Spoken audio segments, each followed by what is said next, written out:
আসসালামু আলাইকুম। I am Mohammad Yasin ওরফে আকাশ।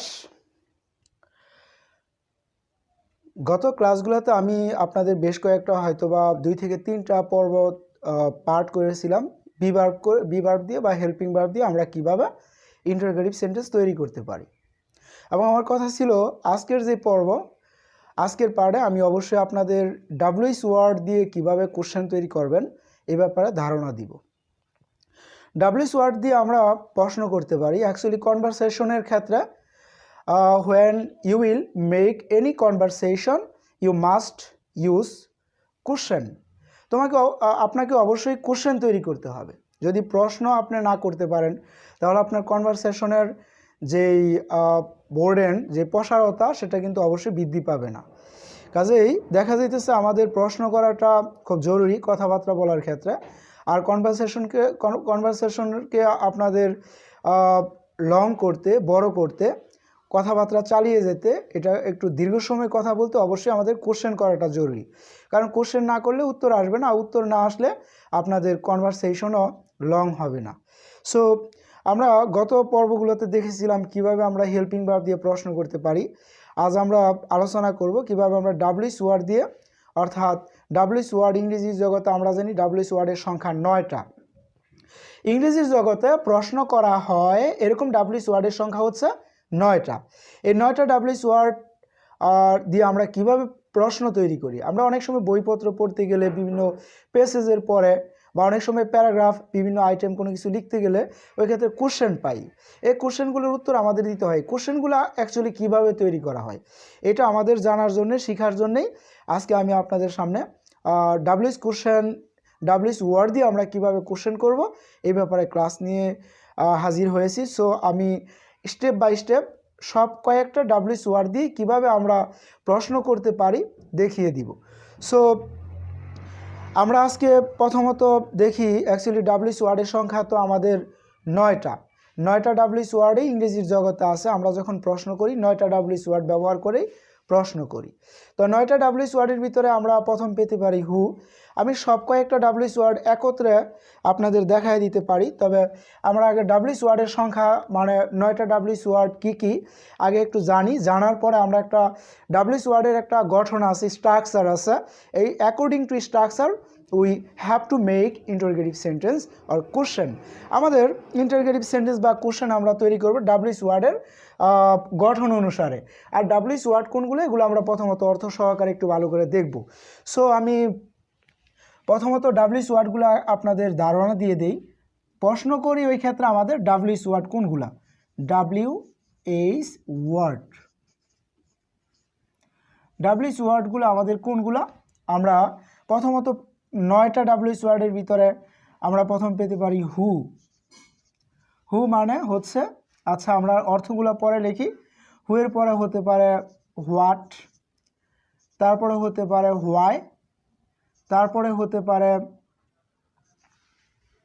হোয়েন, হতে পারে হাউ, হতে পারে হোয়ার।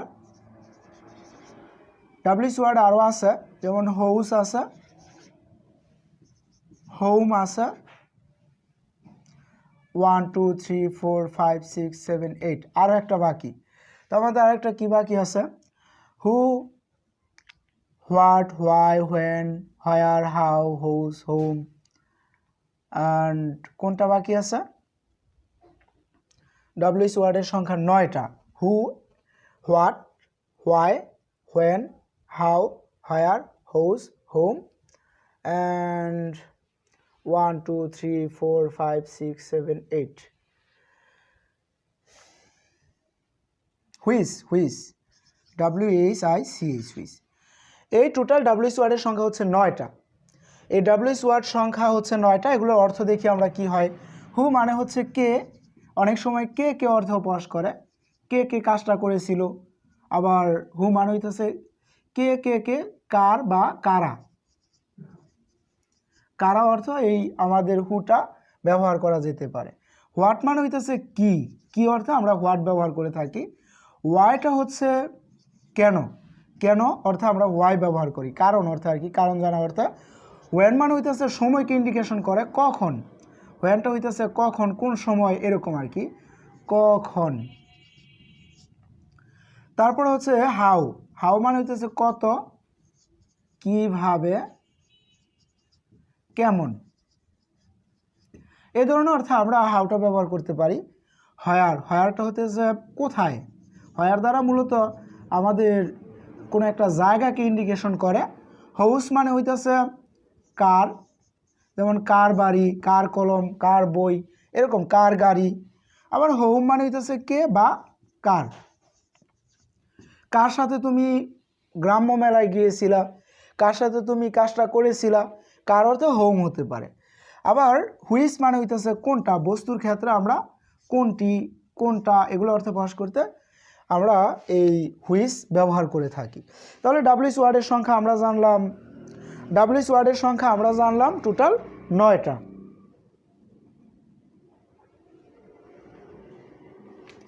ডাব্লিউএইচ ওয়ার্ডের সংখ্যা আমরা জানি 9টা। 9টা ডাব্লিউএইচ ওয়ার্ডের ভিতরে হু মানে হইতেছে কে, কে কে কারা, হোয়াট মানে কি, তারপর হচ্ছে হোয়াট মানে কি, তারপর হচ্ছে আমাদের ওয়াই, ওয়াই মানে ওয়াই মানে কেন লিখবো আমরা, ওয়াই মানে কেন, ওয়াই মানে কেন, হোয়েন মানে কখন, হাউ মানে কত, কিভাবে, কেমন, হোয়ার মানে কোথায়, হাউস মানে কার, হোম মানে কে বা কার, আবার হুইচ মানে কোনটি বা কোনটা, বস্তুগত বোঝায়। এই ধরনের আমরা এই ডাব্লিউএইচ ওয়ার্ডগুলো ব্যবহার করে আমরা মূলত প্রশ্ন করি। হেল্পিং ভার্বের চেয়ে আমাদের ডাব্লিউএইচ ওয়ার্ডগুলো দিয়ে প্রশ্নের সংখ্যা বেশি হয়ে থাকে তুলনামূলকভাবে। সো আমাদের ডাব্লিউএইচ ওয়ার্ডের আমরা দেখলাম 9টা ডাব্লিউএইচ ওয়ার্ড। এই 9টা ডাব্লিউএইচ ওয়ার্ড দিয়ে আমরা প্রশ্ন করতে পারি। নর্মালি স্পোকেনের ক্ষেত্রে দরকার হতে পারে আমাদের অনার্সের ডিগ্রি লেভেলে যখন আমরা ডাব্লিউএইচ কোশ্চেন তৈরি করি, ওই সময় ডাব্লিউএইচ ওয়ার্ডগুলো আমাদের খুব জরুরি প্রয়োজন হয়। আবার এমনিতেও আমাদের যে কেউ কারোর সাথে কোনো প্রশ্ন করার ক্ষেত্রে আমরা এই ডাব্লিউএইচ ওয়ার্ডগুলো ব্যবহার করতে পারি। আমাদের অনার্স লেভেল বা ডিগ্রি লেভেল ছাড়া আমরা ডাব্লিউএইচ ওয়ার্ডের এই গঠনগুলো বর্তমানে শিক্ষার কারিকুলামের ভিতরে পাই না।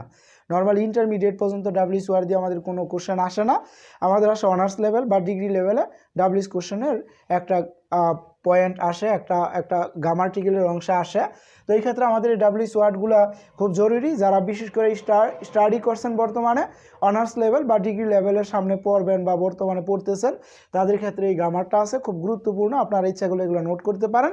এছাড়াও যারা মনে করেন আপনারা ডাব্লিউএইচ কোশ্চেন দিয়ে মানে আমাদের দৈনন্দিন জীবনে প্রশ্ন করার ক্ষেত্রে এই ডাব্লিউএইচ ওয়ার্ড দিয়ে আমাদের অনেক প্রশ্নই করা লাগে। সো এটা আমি মনে করি প্রায় সবার জন্যই হ্যাভি ইম্পর্টেন্ট। আমি আজকে আপনাদের ডাব্লিউএইচ ওয়ার্ডের সংখ্যা 9টা দেখায় দিলাম। এর ভিতরে আমি অবশ্যই 9টা ডাব্লিউএইচ ওয়ার্ডের ভিতরে অবশ্যই আমি একটা নিয়ে আলোচনা করার চেষ্টা করব আজকে। যেমন ডাব্লিউএইচ ওয়ার্ডের তার আগে আমরা দেখব ডাব্লিউএইচ ওয়ার্ড দিয়ে আমরা যে কোশ্চেন করি এই কোশ্চেনগুলোর একটা গঠন প্রণালী আছে, একটা স্ট্রাকচার আছে। হোয়াট ইজ দি স্ট্রাকচার, আমরা এই স্ট্রাকচারটা একটু দেখি। প্রথমত আমি বলবো স্ট্রাকচারটা আমরা একটু কিভাবে ডাব্লিউএইচ ওয়ার্ড দিয়ে আমরা কিভাবে মানে বাক্য তৈরি করি, স্ট্রাকচারটা একটু ফলো করি। স্ট্রাকচারটা হচ্ছে প্রথমত আমাদের থাকতে হবে ডাব্লিউএইচ ওয়ার্ড। ডাব্লিউএইচ ওয়ার্ড থাকা লাগবে প্রথমত প্রশ্ন করার ক্ষেত্রে। তারপরে আমাদের ঠিক আগের স্ট্রাকচারকে ফলো করলে আমরা পারি। কিভাবে আমরা হেল্পিং ভার্ব দিয়ে প্রশ্ন করছিলাম, আমরা ডাব্লিউএইচ ওয়ার্ডের পরে ব্যবহার করব হেল্পিং ভার্ব। হেল্পিং ভার্ব বলতে আমরা am, is, are, was, were, can, could, may, might, shall, will, would, should, must, do, did, does, এগুলো এই ধরনের কোনো একটা modal verb, helping verb, to have verb, be verb, যাই বলি এরকম হেল্পিং ভার্ব বসবে। ডাব্লিউএইচ ওয়ার্ডের পর আমাদের দরকার হচ্ছে WH word plus helping verb. Helping ভার্বের পর আমাদের দরকার হবে সাবজেক্ট।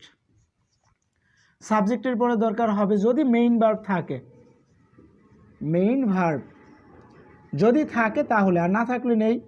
তারপর আমাদের বাকি অংশ যা আছে তাই লিখা লাস্টে প্রশ্নবোধক চিহ্ন দিতে হবে। এটি আমাদের ডাব্লিউএইচ ওয়ার্ডের স্ট্রাকচার। ডাব্লিউএইচ ওয়ার্ডের গঠনটা হচ্ছে প্রথমত আমরা ডাব্লিউএইচ ওয়ার্ড ব্যবহার করব, তারপরে ব্যবহার করব হেল্পিং ভার্ব, তারপরে ব্যবহার করব সাবজেক্ট, তারপরে মেইন ভার্ব, পরে প্রয়োজনীয় বাকি অংশ, লাস্টে প্রশ্নবোধক চিহ্ন দিব। হবে একটা ডাব্লিউএইচ কোশ্চেন, মানে ডাব্লিউএইচ ওয়ার্ড দিয়ে প্রশ্ন করা হয়ে যাবে। তো ডাব্লিউএইচ ওয়ার্ড দিয়ে প্রশ্ন করা হলে আমাদের কাজ হচ্ছে প্রথমত আমরা ডাব্লিউএইচ ওয়ার্ডটা লিখব। ডাব্লিউএইচ ওয়ার্ডটা লেখার পর আমরা অবশ্যই বি ভার্ব বা হেল্পিং ভার্ব, আমাদের যদি মেইন ভার্ব থাকে তাহলে আমরা কিভাবে মানে কোন হেল্পিং ভার্ব ব্যবহার করব, অথবা আমাদের হেল্পিং ভার্ব থাকলে ওই হেল্পিং ভার্ব দিয়ে আমরা ইন্টারোগেটিভ করতে পারি, এগুলো আমি স্টেপ বাই স্টেপ আপনাদের সামনে উত্থাপন করব, প্র্যাকটিক্যালি দেখিয়ে দিব। তো ডাব্লিউএস ওয়ার্ডের পর আমাদের দরকার হেল্পিং ভার্ব, হেল্পিং ভার্বের পরে দরকার পড়ে সাবজেক্ট, সাবজেক্টের পরে দরকার হচ্ছে মেইন ভার্ব যদি থাকে, তারপর আমাদের প্লাস বাকি অংশ লাস্টে হবে প্রশ্নবোধক চিহ্ন। তো আমাদের এই ক্যাটাগরিতে আমরা প্রশ্ন করতে পারি, আমরা যদি ডাব্লিউএস ওয়ার্ডের সংখ্যা 9টা এগুলো অর্থ সহকারে জানি, প্লাস এই স্ট্রাকচারটা যদি আমাদের মুখস্থ থাকে, আমরা যদি এটা মনে রাখতে পারি, তাহলে ডাব্লিউএস ওয়ার্ড দিয়ে আমরা সহজেই প্রশ্ন করতে পারবো। তো আমরা ডাব্লিউএস ওয়ার্ডের জন্য আমরা একটা কথা একটু আপনাদের ধারণা দিয়ে দিই, তা হচ্ছে নোটটা হচ্ছে হ্যাভি ইম্পর্ট্যান্ট। এই নোটটা আমাদের জানা দরকার। যেমন ফর হু, আমরা ডাব্লিউএস ওয়ার্ডের ভিতরে কিন্তু এই হু একটা ডাব্লিউএস ওয়ার্ড পড়ছি। তো এই ক্ষেত্রে for who no need subject, for who no need subject, who এর জন্য সাবজেক্ট দরকার নেই। আমরা যখন এই হু দ্বারা প্রশ্ন করব, তখন আমরা এই স্ট্রাকচারকে ফলো করব না। শুধুমাত্র হু দ্বারা প্রশ্ন করলে আমরা এই ডাব্লিউএস ওয়ার্ড দিয়ে যে স্ট্রাকচারটা দেখলাম, এই স্ট্রাকচারটা ফলো করব না। যখন আমরা হু দ্বারা প্রশ্ন করব, হু দ্বারা প্রশ্ন করার ক্ষেত্রে আমাদের এত ইজি, এরকম ইজি কোনো গ্রামার আমি মনে হয় বিগত দিন আর কোথাও দেখি নাই। তো এই ক্ষেত্রে আপনাদেরও খুব ইজি লাগবে যে ডাব্লিউএস ওয়ার্ড দিয়ে আমরা যখন প্রশ্ন করব, যখন এই ক্ষেত্রে আমরা হু দিয়ে প্রশ্ন করব, ডাব্লিউএস ওয়ার্ড 9টা ডাব্লিউএস ওয়ার্ডের ভিতরে যখন আমরা হু পাবো, হু দ্বারা যখন আমরা প্রশ্ন করব, ওই সময় আমাদের কি করতে হবে, এই হুটা ব্যবহার করব শুধু সাবজেক্টের পরিবর্তে। তো for who no need subject, who এর জন্য কি সাবজেক্টের দরকার নাই। এই ক্ষেত্রে আমরা অবশ্যই কি করব, শুধু সাবজেক্টটা বাদ দিয়া সাবজেক্টটা রিলিঙ্কুইজ করে ওই জায়গায় হু ব্যবহার করব এবং টোটাল সেন্টেন্স দিব, উত্তর হয়ে যাব, আপনার একটা প্রশ্ন হয়ে যাব হু দ্বারা। অর্থাৎ ফর হু এই স্ট্রাকচারটা দরকার নেই, হু এর জন্য আমাদের এই স্ট্রাকচারটা দরকার নেই। তো এই ক্ষেত্রে আমি একটা ছোট্ট উদাহরণ দিই। আমি যদি এটা নিয়ে এই ডাব্লিউএস ওয়ার্ডগুলো নিয়ে আগামী পর্বে অবশ্যই বিস্তারিত আলোচনা করব। এক্ষেত্রে আমি একটা ছোট্ট উদাহরণ যদি দেই, ফর এক্সাম্পল স্বরূপ, তাহলে আপনারা ক্লিয়ার হতে পারবেন।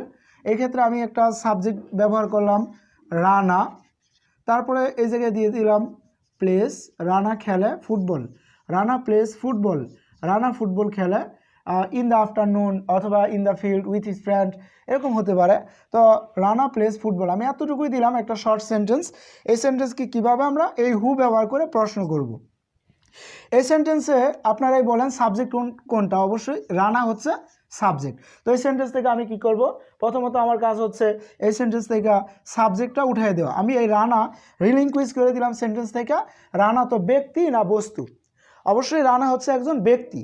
যদি ব্যক্তি বোঝায় তাহলে আমরা অবশ্যই কি করব, এই সাবজেক্টটা বাদ দিয়ে এই জায়গায় ব্যবহার করব হু, তারপরে আর কোনো চেঞ্জ করব না। এই ক্ষেত্রে আমাদের স্ট্রাকচার দরকার নাই। বাকি এই প্লেসের প্লেস, ফুটবলের ফুটবল, লাস্টে প্রশ্নবোধক চিহ্ন।